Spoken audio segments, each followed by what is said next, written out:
Hello बच्चों। तो कैसे हैं आप सभी लोग।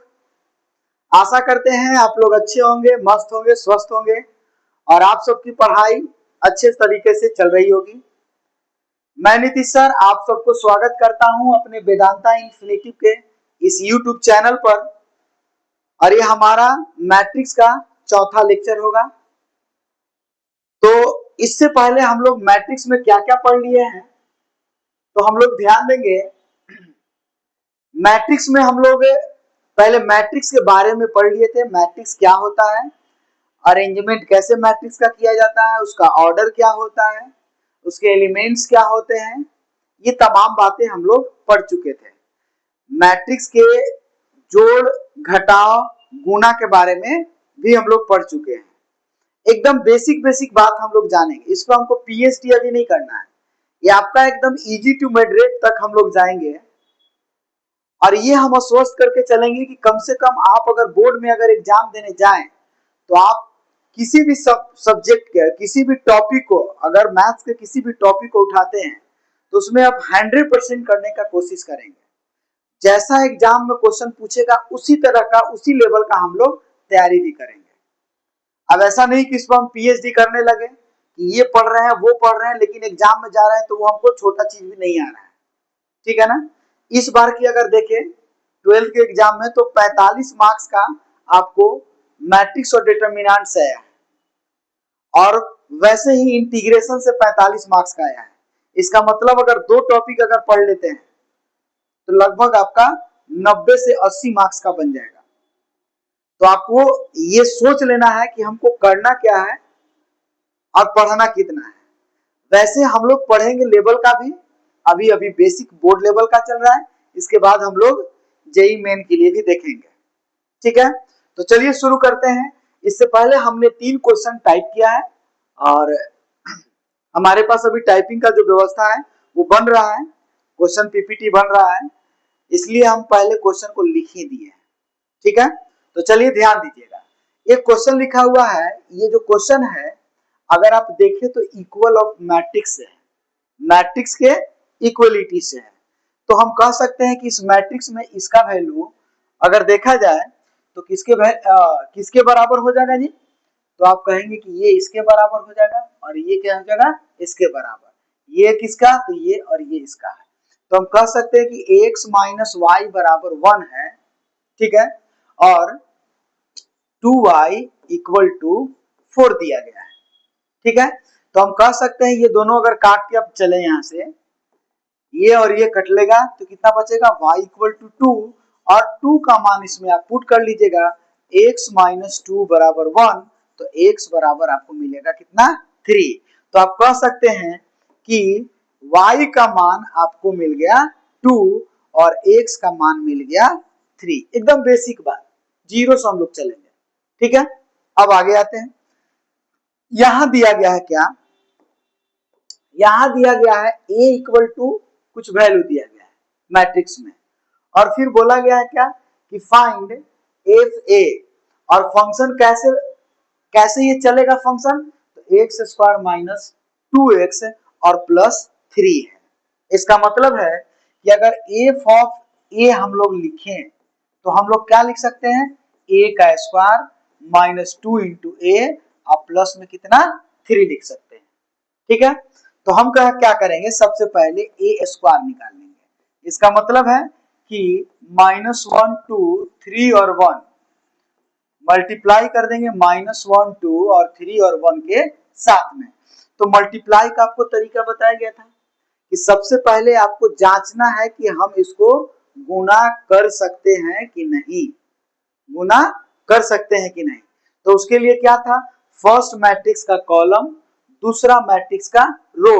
ध्यान रहे, फर्स्ट मैट्रिक्स का कॉलम, दूसरा मैट्रिक्स का रो अगर इक्वल होंगे तो आप गुना कर सकते हैं। ठीक है ना। और जब भी गुना होगा तो रो बाई कॉलम होगा। तो ये तो स्क्वायर मैट्रिक्स दोनों है, ठीक है, सेम ही ऑर्डर का है, तो इसमें चेक करने का तो जरूरत भी नहीं है। तो आप आइए गुना करते हैं, -1 तो +1 और 2 और 3 तो 6 हो जाएगा। तो टोटल अगर जोड़ेंगे तो कितना मिलेगा, 7।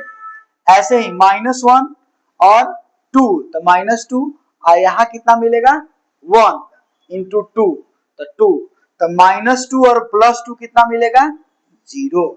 जोड़ देंगे दोनों को तो ऐसे ही इसके रो को उठा के इसके कॉलम पे रख दीजिए तो -3 या +3 तो 0 और यहाँ भी 6 और यहाँ 1 तो कितना मिलेगा 7।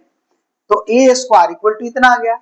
अब यहाँ पर हम लोग निकाल लेंगे 2a का मान क्या होगा, 2a लिख लेंगे तो a बराबर है -1 2 और 3 और 1 तो इसमें 2 से मल्टीप्लाई कर देना है। इसके मतलब क्या है मैट्रिक्स के सभी एलिमेंट में 2 से मल्टीप्लाई होगा। ये बताए हैं कि जब भी अगर आप कांस्टेंट टर्म से गुना करते हैं तो मैट्रिक्स के सभी एलिमेंट के साथ में गुना हो जाता है। तो -2 4 6 और 2 हो जाएगा। ठीक है, यहां तक क्लियर है। इसके बाद यहां दिया 3 तो आप सोचेंगे कि ये जो 3 दिया है ये क्या है भाई, 3 को कैसे लिखा जाएगा। तो अब हम लोग क्या लिखते हैं इस फंक्शन को एफ ए का मान हम लोग लिख लेते हैं। थोड़ा सा यहाँ आप नोट कर लीजिएगा, हम यहाँ लिख लेते हैं एफ ए का मान क्या हो जाएगा। चलिए इस क्वेश्चन को आप नोट कर लीजिएगा पॉज करके। चलिए देखिए इसको थोड़ा हम साइड कर देते हैं। आइए तो हम क्या लिखते हैं यहाँ जी, एफ ए इक्वल टू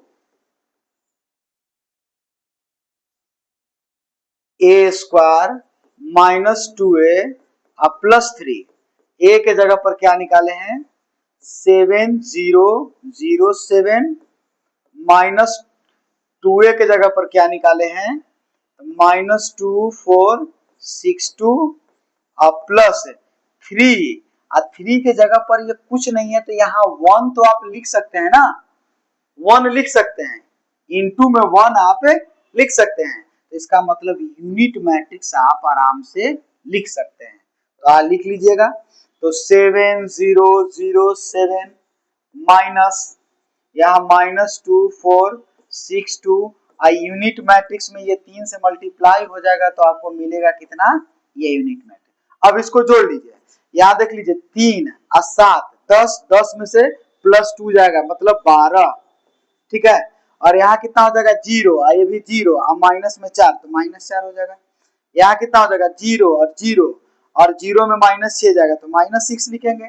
वैसे ही 7 और यहाँ 3 तो 10 और 10 में से 2 जाएगा तो कितना बचेगा आपको, 10 में से 2 जाएगा तो आपको बचेगा 8।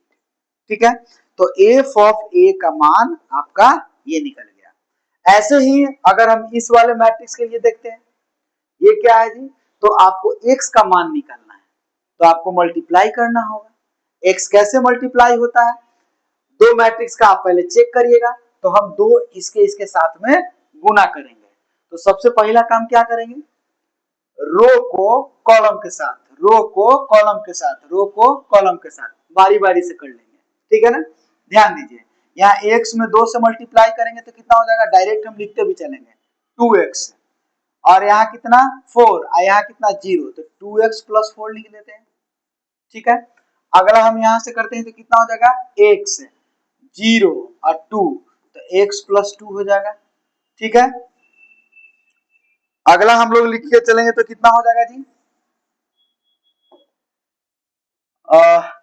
फिर इसमें हो गया, इसके साथ मल्टीप्लाई करिए 2x और यहाँ 8 और यहाँ -4 तो 8 में से -4 जाएगा तो 4 बचेगा और कितना हो गया 2x तो 2x प्लस कितना हो जाएगा 4 और यहाँ क्या है जी आपका, देखिए x 4 1 और इसका वैल्यू 0 के बराबर है। अब पूरे इसको उठा के इस पे रख दीजिए, देखिए ये कितना का ऑर्डर हो गया तो कहेंगे कितना 1 गुना 3 का है और ये कितना का ऑर्डर है तो 3 गुना 1 का है। इसका मतलब इसका गुना फिर से संभव है, होगा। चलिए तो इसको इसके साथ मल्टीप्लाई करते हैं तो 2x + 4 इंटू में x। ठीक है, और यहाँ कितना हो जाएगा जी प्लस, यहाँ हो जाएगा 4x + 8 अब प्लस यहाँ कितना हो जाएगा 2x + 4 और इसका वैल्यू 0 के बराबर लिख देंगे। चलिए तो 0 को बराबर कर लेना है।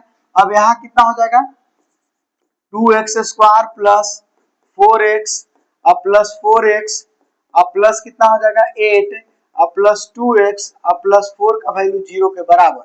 यहाँ पर लिखेंगे 2x स्क्वायर, 4x 4 8 और 2 कितना हो जाएगा 10x, ठीक है। और 8 4 कितना हो जाएगा 12 इक्वल टू 0। अब इसको दो कॉमन ले लेते हैं, एक्स स्क्वायर प्लस 5x और प्लस 6 इक्वल टू 0। अब इसको तोड़ सकते हैं कितना, एक्स स्क्वायर प्लस 3x, ऐसे आप तोड़ सकते हैं कितना 6x माइनस x है और प्लस में कितना 6 इक्वल टू 0। x कॉमन निकाल लीजिएगा, क्वाड्रेटिक इक्वेशन तोड़ लिए हैं, आप समझ सकते हैं ये। तो ये कितना हो जाएगा, अगर कॉमन निकाल लेते हैं तो ये बचेगा कितना, तो आपका बचेगा 6। अब प्लस 1 कॉमन निकाल लेते हैं, नहीं 3 दूनी का 6, ऐसे नहीं टूटेगा, थोड़ा सा इसको देखिएगा बढ़िया से। यहाँ देखिए एक्स स्क्वायर प्लस 3x अब plus 2x plus 6 equal to 0। ये 6 को हम लोग तोड़ते हैं 2 गुना 3 के फॉर्म में, गुना करने पर 5 आना चाहिए और जोड़ने और घटाने पर कितना आना चाहिए, सॉरी जोड़ने घटाने पर हमको 5 मिलना चाहिए और गुना करने पर 6 मिलना चाहिए। तो आप इसको तोड़ लीजिएगा। अब x कॉमन निकाल लेते हैं, x प्लस 3, आप प्लस 2 कॉमन ले लेंगे तो x प्लस 3 इक्वल टू 0। इसका मतलब क्या आ जाएगा, x का वैल्यू -3 या x का वैल्यू कितना आ जाएगा -2। x बराबर -3 और -2 आएगा। इतना आप समझ गए थे। पिछले क्लास में हम लोग इसका इतना का रिवीजन भी हो गया और ओवरऑल हम लोग देख भी लिए, ठीक है। अब हम लोग थोड़ा सा आगे बढ़ेंगे, चलिए इसको थोड़ा नोट कर लीजिएगा, वीडियो को थोड़ा पॉज करके आप नोट कर लीजिए, ठीक है, और नोट करके देखिए।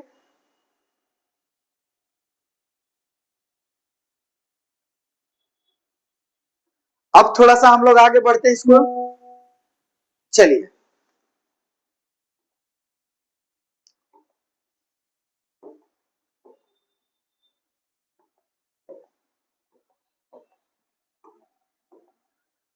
थोड़ा सा हम लोग ध्यान देंगे अब।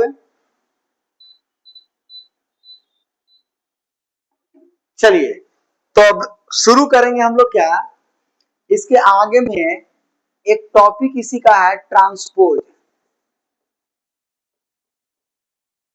ट्रांसपोज ट्रांसपोज क्या होता है कि किसी भी मैट्रिक्स के जितने भी एलिमेंट हैं उसको रो को कॉलम बना दिया जाए, मतलब रो वाइज से उसको कॉलम वाइज में चेंज कर दिया जाए, तो ऐसे मैट्रिक्स को बोला जाएगा कि ये ट्रांसपोज हो गया है, ठीक है। समझिएगा बात, जैसे एक मैट्रिक्स यहां लिख देते हैं, टू चेंज एनी मैट्रिक्स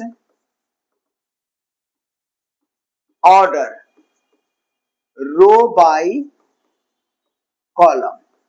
किसी भी मैट्रिक्स के एलिमेंट को रो से कॉलम बना देना ही ट्रांसपोज कहलाता है। जैसे एक ए मैट्रिक्स लिखे हैं, A B C X Y Z, ठीक है। तो ट्रांसपोज को हम कभी कभी ऐसे डैश से भी दिखा सकते हैं या ऊपर में ऐसे टी से भी लिख सकते हैं, ठीक है। तो ये कितना हो जाएगा, A B C X Y Z, ठीक है ना। तो इसको बोला जाता है मैट्रिक्स का ये ट्रांसपोज हो गया। समझ गए बात। अब सुनिए, अब जब आपको ट्रांसपोज करने के लिए बोला जाएगा कि ट्रांसपोज कीजिए, ठीक है, तो ट्रांसपोज जैसे ही करेंगे तो 3 तरह का मैट्रिक्स का निर्माण हो सकता है। पहला क्या, एक सिंपल मैट्रिक्स जो बन रहा है, ठीक है, वो बनेगा, उसका कोई मतलब नहीं होगा, A B C D X Y Z L M N ऐसे करके कोई मैट्रिक्स होगा, उसका कोई मतलब नहीं है कि क्या वो है, सिंपल सा साधारण सा मैट्रिक्स है। इसके बाद एक बनेगा मैट्रिक्स, उसको बोला जाएगा साइमेट्रिक, साइमेट्रिक मैट्रिक्स, ठीक है ना। और एक मैट्रिक्स बनेगा जिसको बोला जाएगा अस्क्यू सिमेट्रिक मैट्रिक्स, ठीक है। तो ये 2 तरह का मैट्रिक्स जो बनेंगे, कौन कौन, सिमेट्रिक वाला और एक अस्क्यू सिमेट्रिक वाला। ये दो मैट्रिक्स यूनिक टाइप के मैट्रिक्स होंगे, इसके कुछ प्रॉपर्टी होंगे, ठीक है ना। जैसे अगर कोई मैट्रिक्स हमने लिया, ए कोई मैट्रिक्स लिखते हैं, ठीक है ना, इसका अगर ट्रांसपोज अगर इसी के बराबर हो गया, ट्रांसपोज इसका इसी के बराबर हो गया, तो ये कहलाएगा साइमेट्रिक मैट्रिक्स, ठीक है ना।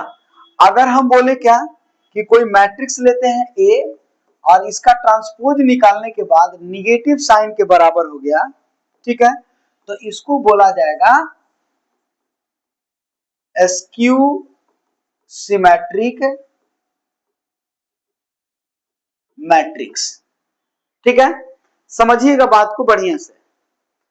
अगर कोई आप मैट्रिक्स लेते हैं, ठीक है, उसका हमने ट्रांसपोज कर दिया, ठीक है, तो मैट्रिक्स में हमको कुछ नहीं दिखा, जैसे सिंपल सा है कि जैसे मान लेते हैं कोई मैट्रिक्स लिए हैं और एक मैट्रिक्स है और यहाँ पर दिया है 3 4 1 2 ऐसे करके दिया है, इसको ट्रांसपोज कर देते हैं, तो ट्रांसपोज करने के बाद हमको मिला कितना 5 कितना मिलेगा जी, तो कहेंगे कितना 3 4 1 2 मिल गया, ठीक है। सिंपल सा बात है, इसका कोई मतलब नहीं होगा जो मैट्रिक्स है, ठीक है ना। लेकिन कुछ ऐसे मैट्रिक्स होंगे जिसको ट्रांसपोज करने के बाद कुछ यूनिक मैट्रिक्स मिलेगा, ठीक है ना। तो वैसे मैट्रिक्स को क्या कहा जाएगा, साइमेट्रिक मैट्रिक्स कहा जाएगा। समझ रहे हैं बात को।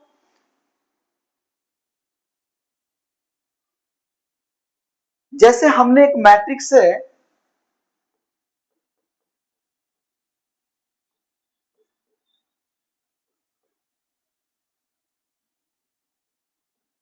ऐसे कोई मैट्रिक्स ले लिया, ठीक है ना, इसका ट्रांसपोज निकाल लीजिए, कितना हो जाएगा 6 5, ट्रांसपोज निकाल रहे हैं, देखिए ये जो 6 5 दिख रहा है ना, हम इसको ऐसे से लिख देते हैं, ठीक है, कलर चेंज कर देते हैं इसको,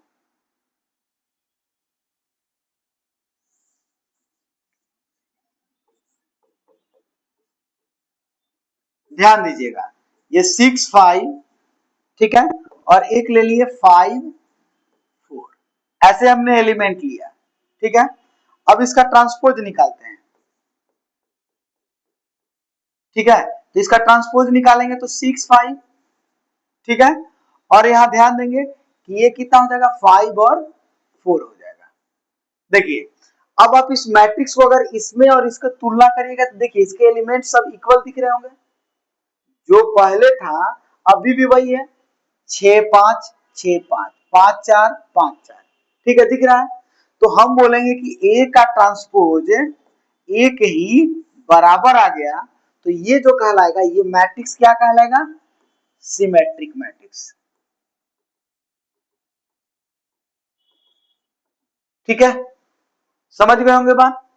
ऐसे ही अगर हम कोई दूसरा मैट्रिक्स लेते हैं a इक्वल टू 0 6 -6 और यहां 0 ले लेते हैं, ठीक है, थोड़ा सा अरेंज में लिखते हैं, 0 6 माइनस में 6 0 लिखते हैं, ठीक है।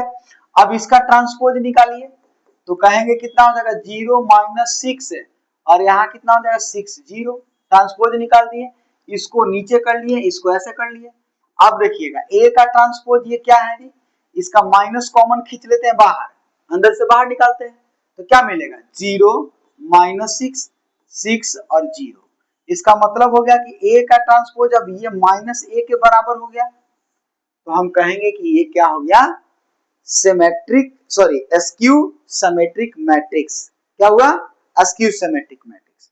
इसका मतलब आप क्या समझे कि आपको अगर कोई मैट्रिक्स दिया जाए तो उसको अगर ट्रांसपोज करते हैं तो उसमें आपको एक जनरल मैट्रिक्स मिल सकता है और दो ऐसे यूनिक मैट्रिक्स मिलेंगे, जैसे एक को बोला जाएगा सिमेट्रिक और दूसरा को बोला जाएगा स्क्यू सिमेट्रिक मैट्रिक्स बोला जाएगा।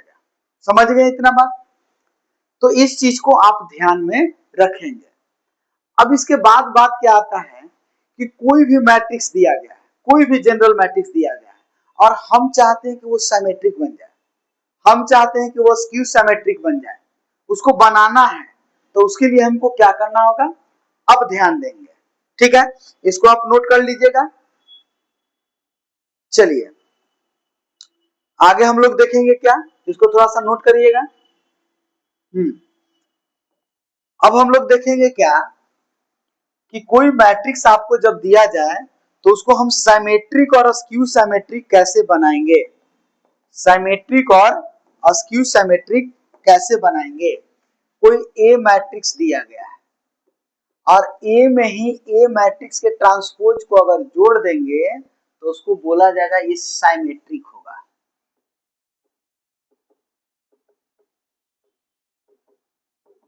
ठीक है, और ए माइनस में ए का ट्रांसपोज अगर कर लेते हैं तो इसको बोला जाएगा स्क्यू सिमेट्रिक। ठीक है, कोई भी मैट्रिक्स सिमेट्रिक बने या स्क्यू सिमेट्रिक बने, इसके लिए आपको दो चीज ध्यान रखना होगा। ठीक है ना, जैसे मान लेते हैं कि अपने मन से हम कोई सोचते हैं मैट्रिक्स ए 3 2 1 1 4 6 0 2 1, ऐसे सिंपल सा कोई मैट्रिक्स लिए। ठीक है, ऐसे करते हैं 2x2 का पहले लेते हैं, उसके बाद हम लोग 3x3 पे चलेंगे। 2 1 6 4 ऐसे लिख लिए। ठीक है ना, हम चाहते हैं कि इस मैट्रिक्स में कुछ कलई करें, कुछ इसमें जोड़े घटाएं ट्रांसपोज करें और इसका वैल्यू हमको क्या मिल जाए, सिमेट्रिक बन जाए। तो हमने क्या किया कि पहले ए का ट्रांसपोज निकालते हैं, तो ट्रांसपोज निकालिए, तो 2 1 6 4। ठीक है, अब क्या करते हैं ए प्लस ए का ट्रांसपोज कीजिए, कितना है 2 1 6 4, आप प्लस कितना लिखेंगे, यहां कितना है 2 6 1 4, दोनों को जोड़ देते हैं। जोड़ने के बाद कोई एक तीसरा मैट्रिक्स मिलेगा हमको, मान लेते हैं कि बी मिला। जोड़ने के बाद हम लोग को क्या मिला जी, मान लेते हैं कि चलिए बी मिलेगा, जोड़ते हैं तो ये मिलेगा 4, ये मिलेगा 7 और 6 और 1 7 और 4 4 8। ठीक है ना, ये मैट्रिक्स मिल गया। अब इसको आप चेंज करके बी का ट्रांसपोज निकाल के चेक कर लीजिए आप, क्या ये आपको सिमेट्रिक मिला है, तो कहेंगे कि 4 7 ये नीचे आ गया और ये 7 ऊपर जस्ट आ गया और ये 8। देखिए इसका ट्रांसपोज निकाल रहे हैं तो सेम रह गया ना। ठीक है, तो आप बोलेंगे कि इस मैट्रिक्स को आपने क्या कर लिया, इस मैट्रिक्स को आपने क्या कर दिया कि कोई एक दूसरा मैट्रिक्स बनाए और वो मैट्रिक्स अब जो बना है वो सिमेट्रिक हो गया। समझ गए बात, इसमें कोई दिक्कत तो नहीं है। चलिए अब हम लोग तीसरे ये दूसरे बात पे चलते हैं। ऐसे ही कोई मैट्रिक्स फिर से ले लेते हैं, यही सेम लेते हैं, कोई बात नहीं, 2 1 6 4। ठीक है, इसका ट्रांसपोज जस्ट अभी निकाले हैं 2 1 6 4, कोई दिक्कत नहीं। अब हम चाहते हैं कि a माइनस ए का ट्रांसपोज करें, लिखिए यहां 2 1 6 4 माइनस इसका ट्रांसपोज कर देते हैं 2 6 1 4। अब देखिए क्या हो गया, घटा लेते हैं, 2 में से 2 जाएगा 0, 1 में से तो -5 और 6 में से 1 जाएगा तो 5 और यहाँ 4 में से 4 जाएगा तो 0।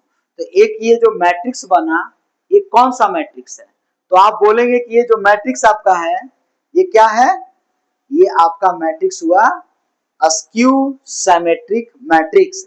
ये जो नाम दे देते हैं इसका कि एक्स कोई मैट्रिक्स बना है और ये जो मैट्रिक्स बना है स्क्यू सिमेट्रिक। आप इसको ट्रांसपोज करके देखिए ना, इसका नेगेटिव साइन बाहर आएगा और यही सेम भी रह जाएगा। तो इतना आप समझ गए होंगे। ठीक है, अब एक देखिएगा, एक क्वेश्चन देखते हैं इस पर, बहुत ही एक इंपॉर्टेंट क्वेश्चन इस पर आता है। 1 मिनट हम क्वेश्चन भी निकाल लेते हैं, तब तक आप इसको नोट कर लीजिए।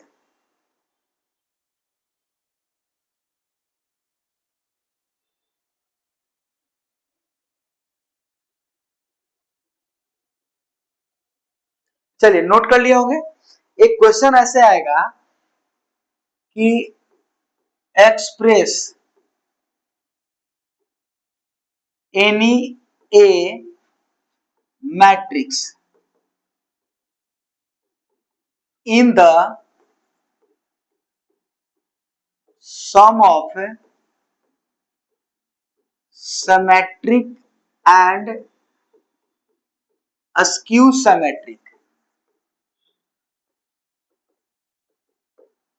ठीक है, आपको बोला जाएगा कोई ए मैट्रिक्स है और वो मैट्रिक्स का कुछ मान रहेगा, कुछ वैल्यू रहेगा, उसको क्या कहा जाएगा कि आप चेंज करके दिखाइए कि सिमेट्रिक और अस्क्यू सिमेट्रिक के सम के रूप में।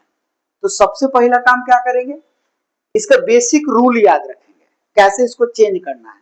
जैसे मान लेते हैं कि हमने एक कोई मैट्रिक्स ए ले लिया, ठीक है, ऐसे रख लेंगे।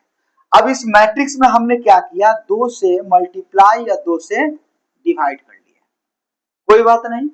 अब ये हमने क्या किया कि 1/2 को बाहर रख लिए और ये जो मैट्रिक्स आपको दिख रहा है इसको हम 2a को अंदर ले लिए, ठीक है। अब इसको लिख सकते हैं 1/2, यहां पर a प्लस a का ट्रांसपोज लिख लेते हैं और प्लस a माइनस a का ट्रांसपोज लिख लेते हैं, ठीक है। इसका मतलब क्या है कि हमने एक ए मैट्रिक्स जो माना है उस मैट्रिक्स को हम किसके रूप में लाए हैं, तो कहेंगे कि आप ये जो आपको मिला ये क्या है, सिमेट्रिक मैट्रिक्स, और ये क्या है, अस्क्यू सिमेट्रिक। समझ गए बात। तो मैट्रिक्स को सिमेट्रिक और अस्क्यू सिमेट्रिक मैट्रिक्स में हम लोग कैसे चेंज कर लेंगे, तो इस तरह से हम लोग चेंज करेंगे। इसमें किसी को कोई दिक्कत होगा तो बताइएगा। तो इसको एक बार नोट कर लीजिए और इस पर एक क्वेश्चन हम लोग ले लेते हैं, उसके बाद देखेंगे। अगर कोई डाउट होगा तो कमेंट सेक्शन में क्वेश्चन जरूर आप नंबर बोलिएगा। फिलहाल के लिए RS अग्रवाल और NCERT का क्वेश्चन आप बना के देखेंगे, ठीक है ना। तो जैसे हमने क्वेश्चन लिया, क्या इसको पहले नोट डाउन कीजिएगा आप लोग। चलिए, अगर आप नोट कर लिए होंगे तो आते हैं क्वेश्चन लेते हैं।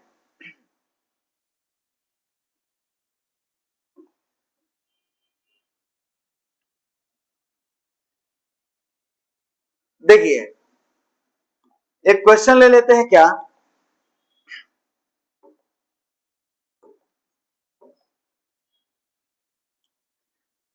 क्वेश्चन में लिखते हैं कि express a matrix A equal to ले लेते हैं 3 2 1 4 3 1 2 1 3 इन द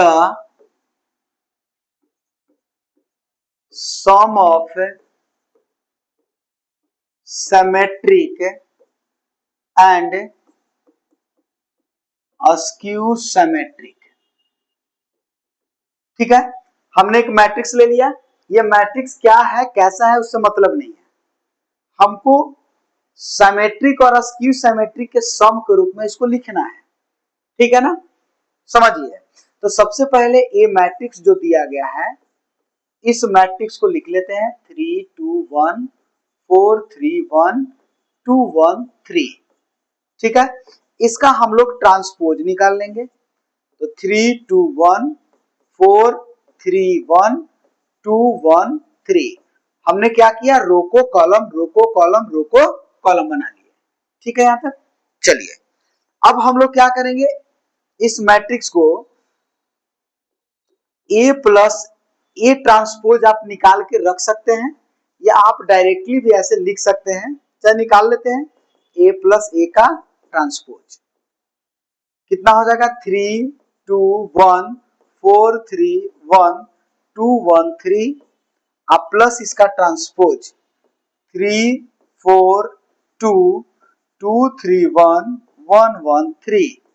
जब इसको जोड़ेंगे तो आपको मिलेगा क्या जी, तो 6 6 3, यहां मिलेगा 6 6 2, यहां मिलेगा आपको कितना 3 2 6, ठीक है, ये मिल गया। चलिए, अब हम लोग लिखते हैं इसका ए माइनस ए का ट्रांसपोज, ए माइनस ए का ट्रांसपोज, यही काम करते हैं, दोनों को घटा देते हैं, डायरेक्टली लिख सकते हैं।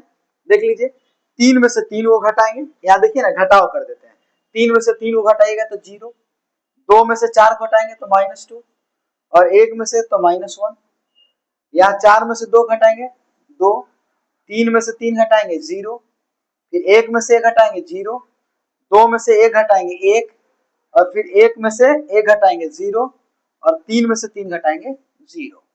ठीक है ना, ऐसे लिख लिए। ठीक है ना, अब हमने क्या बताया था, एक जो ए मैट्रिक्स है इसको 1/2 पहले लिखे थे सिमेट्रिक और फिर प्लस, फिर लिखे थे अस्क्यू सिमेट्रिक। ठीक है, यहां लिखेंगे 1/2। सिमेट्रिक मैट्रिक्स क्या है जी, तो ये है आपका 6 6 3 6 6 2 3 2 6 है, अब प्लस है। अस्क्यू सिमेट्री क्या है, 0 -2 -1 2 0 0 1 0 0। ठीक है ना, अब यहां पर हम लोग क्या करेंगे, इसको दोनों को सिमेट्री, आप चाहे तो इसको ऐसे छोड़ भी सकते हैं क्योंकि सिमेट्रिक और अस्क्यू सिमेट्रिक के सम के रूप में दिखाना है। आप केवल क्या करिएगा कि इससे आप मल्टीप्लाई कर सकते हैं। ठीक है ना, तो इससे मल्टीप्लाई कर लीजिएगा, ये भी आपका आंसर हो गया। या आप चाहे तो दोनों को जोड़ भी दीजिएगा, तो सिमेट्रिक अस्क्यू सिमेट्रिक के सम के रूप में भी कह सकते हैं। ठीक है ना, तो ये दो तरह का क्वेश्चन का आंसर मिलता है, कभी कभी ऐसे ही फॉर्म में दे देगा और कभी जोड़ के दे देगा। ठीक है ना, तो अभी तक हम लोग मैट्रिक्स में मैट्रिक्स का ऑपरेशन, मैट्रिक्स का टाइप और ये हम लोग सिमेट्रिक और अस्क्यू सिमेट्रिक के फॉर्म के बारे में पढ़ चुके हैं। ठीक है, अगले क्लास में हम लोग मैट्रिक्स के प्रूफ देखेंगे, कैसे इसको प्रूफ करके बोला जाता है। ठीक है ना, तो आज के लिए हम लोग बस इतना ही रखते हैं। ठीक है, एक बार जरूर आप लोग जितने भी किताब हैं, बुक्स हैं, आर एस अग्रवाल, एनसीईआरटी और केसी सिन्हा, एक बार जरूर आप बना के चेक कीजिएगा, आपसे बनता है या नहीं बनता है। फिलहाल के लिए बेसिक बात है, बेसिक चीज आपको जानना जरूरी है। ठीक है, वैसे स्टूडेंट के लिए एकदम बिल्कुल भी, उनको जिनको कुछ भी मैथ्स के अगर लेखा देख के उनका एकदम मूड खराब हो जाता है, वैसे स्टूडेंट भी एकदम जीरो से भी ये शुरुआत कर सकते हैं। अब एग्जाम तो उनको देना है, तो उनके लिए भी है। तो चलते हैं, आज का बस इतना ही। एक बार जरूर हमारे चैनल को सब्सक्राइब कर लीजिएगा। फिलहाल के लिए अभी उतना बड़ा मेरा चैनल है नहीं, तो आप लोग सपोर्ट जरूर कीजिएगा। ठीक है, लाइक कीजिएगा और बाकी आपको अगर जरूरत पड़े कि नहीं ये क्वेश्चन हमको पूछना है, तो आप कमेंट भी कर सकते हैं। और हम बस कुछ ही दिनों में हम लोग लाइव क्लास भी लेंगे, ताकि आप लाइव भी हमसे बातचीत कर सकते हैं। ठीक है, तो आज के लिए बस इतना ही, मिलते हैं अगले क्लास में। जय हिंद, जय भारत।